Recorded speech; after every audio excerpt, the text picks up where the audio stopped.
It is exclusively revealed by the U.S. Sun that Kelly Clarkson has been observed acting Essie toward both her live audience and new team members off-camera. The Kelly Clarkson Show moved from the Universal lot in Los Angeles to Studio 6A in 30 Rock over the summer, and its fifth season debuted on October 16. The disturbing behavior of the daytime talk show host behind the scenes was discovered by the U.S. Sun during a taping of her show on October 19. From the moment she stepped on stage, Kelly acted cold toward the audience, a source told the U.S. Sun. After waving and saying hello to the crowd, she took her place to record the first section. Subsequently, she neglected to acknowledge the audience during the entire recording, instead calling her staff out several times to adjust her hair and cosmetics. According to The Insider, one fan legend had to shout to get her attention because he was a super fan and wanted to let her know he came all the way from Brazil to see her show. Upon concluding her 1.5-hour performance, the 41-year-old's departure from the stage was equally as dull as her arrival. She just said bye as her band played music loudly over her, and she did a quick wave and then turned her back to walk away, stated one source. In comparison to how hosts Kelly Ripa and Mark Consuelos handle their audience, Kelly's conduct is a total 180 degrees. The pair made everyone feel welcome, approaching the guests to snap photographs and autograph books, according to a source who spoke to the U.S. Sun during a recent taping of Live with Kelly and Mark. Kelly also disclosed her wardrobe malfunction in detail.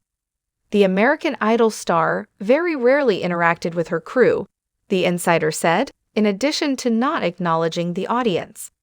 Some of her crew was new hires, and some also made the move to New York to continue working with her, according to a source. She was mainly communicating with the stage manager and her hair and makeup team and the guests that were there that day. The audience could easily discern that a portion of her staff did not relocate from Los Angeles to the new location for the performance.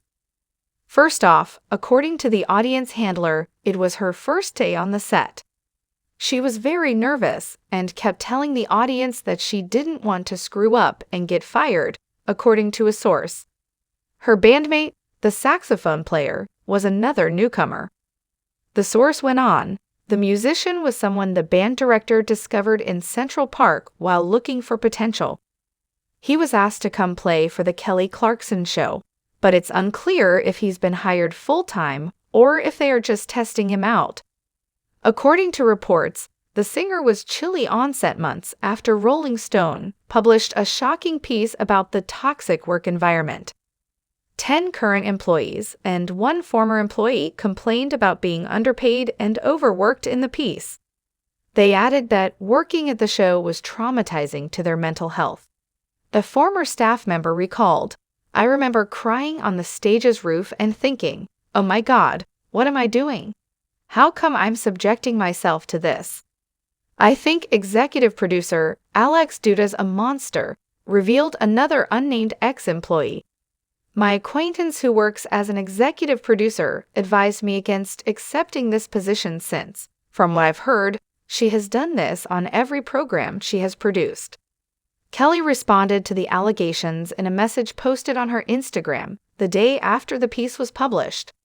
"I've led with my heart and what I believe to be right in my 20 years in the entertainment industry," she said at the outset.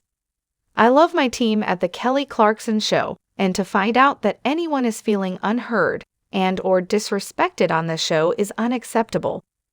The Kelly Clarkson Show's safe and healthy environment is something I have always been, and will always be, devoted to developing and upholding," she said.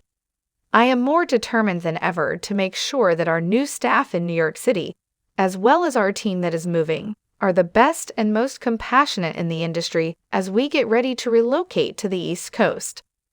Part of that build will include leadership training for all of the senior staff, including myself. There is always room to grow and ensure we are all becoming the best versions of ourselves in any business, especially when it comes to leadership," The voice alum said in closing, to make certain that the idea of poison is eliminated.